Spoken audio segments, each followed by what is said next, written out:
दोस्तों, आखिर क्यों हम जैसा बनना चाहते हैं वो ना बनकर कुछ और बन जाते हैं। हर किसी का अपना एक लक्ष्य होता है कि उसे जीवन में क्या करना है और क्या बनना है, लेकिन जैसा आप बनना चाहते हैं वैसा नहीं बन पाते हैं। क्या आप इसका कारण जानते हैं? जीवन में हर व्यक्ति सफल बनना चाहता है, लेकिन सफल बनने के लिए आपको अच्छे विचारों को अपनाने की जरूरत होती है। गौतम बुद्ध के उपदेशों से आपके जीवन में सकारात्मक बदलाव आते हैं और इससे आपका जीवन भी बदल जाता है। यही कारण है कि बुद्ध के विचारों को सुखी जीवन का सूत्र कहा जाता है। सफल बनने के लिए हर व्यक्ति का अपना एक लक्ष्य पहले से ही निर्धारित होता है और वह उसी के अनुरूप काम करता है। लेकिन कई बार ऐसा होता है कि आप जो बनना चाहते हैं वैसा नहीं बन पाते हैं। कुछ लोग इसे लेकर ये मान लेते हैं कि शायद उनकी किस्मत में ही यही लिखा होगा, तो वही कुछ लोग अपनी किस्मत को खराब कहने लगते हैं और कुछ लोग ये मानकर संतुष्ट हो जाते हैं कि शायद वह इसे डिजर्व ही नहीं करते थे। लेकिन इसका असली कारण कुछ और ही होता है।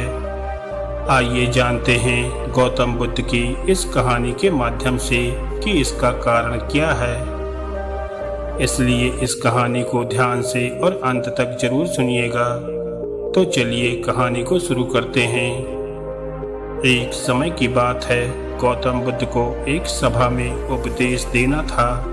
सभा में करीब 100 से ज़्यादा लोग उपस्थित थे और उनका इंतजार कर रहे थे।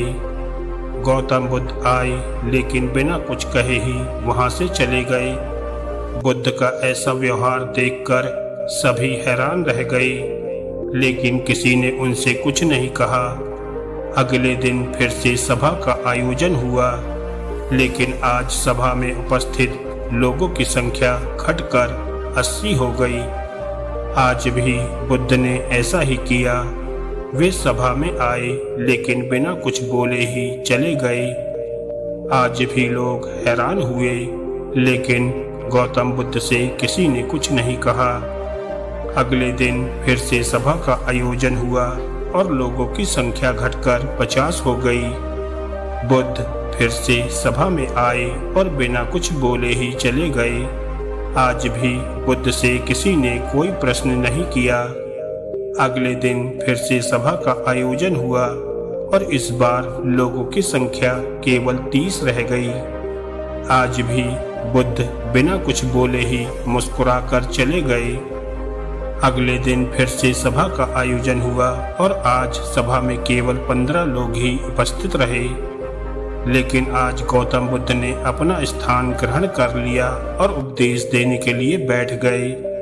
बुद्ध ने जिन 15 लोगों को उपदेश दिए वे उनके भिक्षु बन गए और इन लोगों ने आगे चलकर बुद्ध के ज्ञान को अलग अलग दिशाओं में फैलाया।